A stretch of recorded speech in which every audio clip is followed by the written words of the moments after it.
Mahal kita dahil birthday mo. May regalo ko para sa'yo. Mami,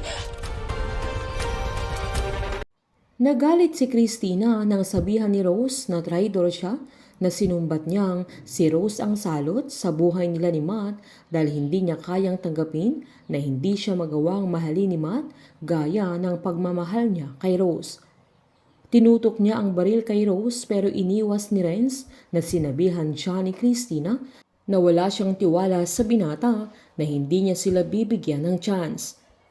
Binaba ni Renz si Rose at galit niyang sinabihan si Christina na ibaba niya ang baril na hawak niya. Giniit naman ni Christina na umalis muna sila bago nila matuntun ang hideout nila na mas lalong nagalit si Renz nang babarilin ni Christina si Rose sabay unti-unti niyang nilapitan na nag-agawan sila ng baril pero walang laban si Christina nang itulak siya ni Renz kaya nauntog siya sa may pintuan na dahilan na nawalan siya ng malay. Agad-agad kinuha ni Renz ang baril ni Christina at muli niyang binuwat si Rose papunta sa sasakyan na nasa likod ng resort. Pagkaalis ni Renz ay sakto namang dumating si Matt na agad-agad siyang pumasok sa building ng resort na nakita niya ang sasakyan ni Christina na nakaparking sa harapan at nagulat siya nang pagpasok niya ay wala ng malay si Christina na nasa sahig kaya ginising niya ito. Agad-agad siyang niyakap ni Christina na umiiyak na todo drama kaya tinanong agad ni Matt kung anong nangyari sabay inalalayan niya ito na pinaupo niya sa sofa. Nagpalusot pa siyang pagpasok niya ay nakita niya si Renz na may dala pa siyang baril na kasama niya si Rose na sinubukan siyang barilin ng binata pero lumaban siya na yun na lang ang natatandaan niya.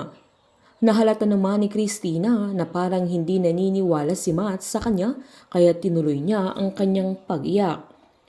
Habang nasa daan naman sila Renz ay hinang-hina na si Rose at tinanong niya kung saan sila pupunta.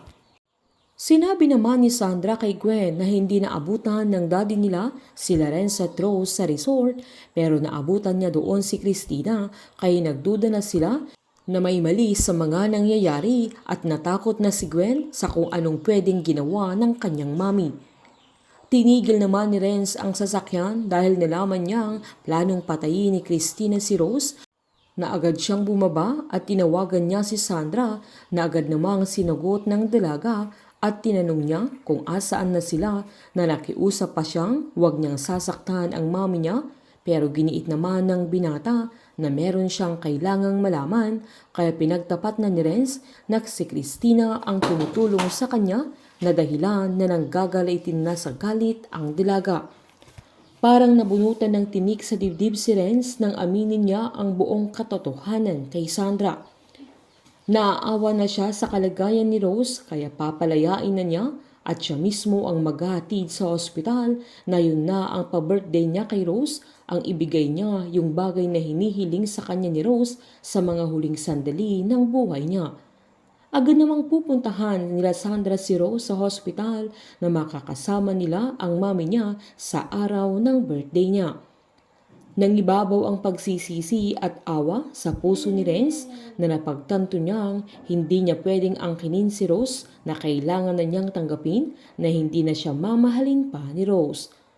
Painit ng painit ang mga tagpo, sabay-sabay po nating subaybayan ang advance episode at ang huling 3 gabi ng Unbreak My Heart dito po sa aking channel. Patuloy lamang pong manood at mag-subscribe para ma-update po kayo sa mga susunod na episode. Marami pong salamat!